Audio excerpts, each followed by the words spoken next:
À Plévin, il y a encore des enfants qui jouent dans la cour de l'école. Mais pour combien de temps ? Un poste est menacé par l'inspection d'académie à la rentrée prochaine avec en perspective le maintien d'une classe à 4 niveaux. Les parents d'élèves s'insurgent contre une logique du chiffre qui semble faire peu de cas des réalités locales.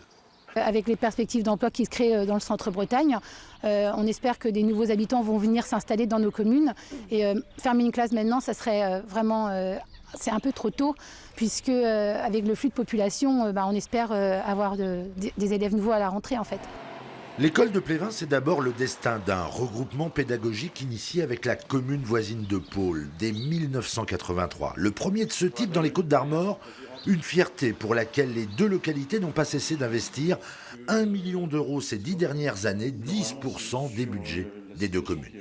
On a du mal à comprendre comment, à un moment, l'État nous octroie des aides pour construire nos écoles, et à un moment, un autre service régalien de l'État empêche ces écoles de fonctionner. Regrouper des classes pourrait avoir sur ce RPI des effets pervers concernant les effectifs, pousser les parents à aller voir ailleurs. L'effet domino pourrait même impacter les commerces locaux.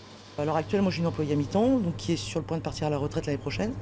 La question que je me pose, est-ce que je vais pouvoir la remplacer si un poste ferme, une classe ferme, moins de passage de parents, moins d'activité économique. Donc est-ce que financièrement l'entreprise peut assumer de recréer un emploi derrière ? Alors à Pôle et à Plévin, depuis des semaines, on se mobilise pour dénoncer, interpeller les acteurs du dossier. Il y aura sans doute un bras de fer, mais pas d'enterrement de première classe. J'ai l'impression que l'État souhaiterait que les maires dans les petites communes rurales accompagnent un déclin. Mais non, nous, il n'est pas question qu'on accompagne ce déclin. Nous sommes deux maires qui sont en colère, je dirais.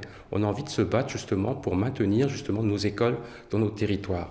Ici, on aime à rappeler que 20 millions de personnes vivent en milieu rural, des citoyens à part entière, surtout pas de seconde zone.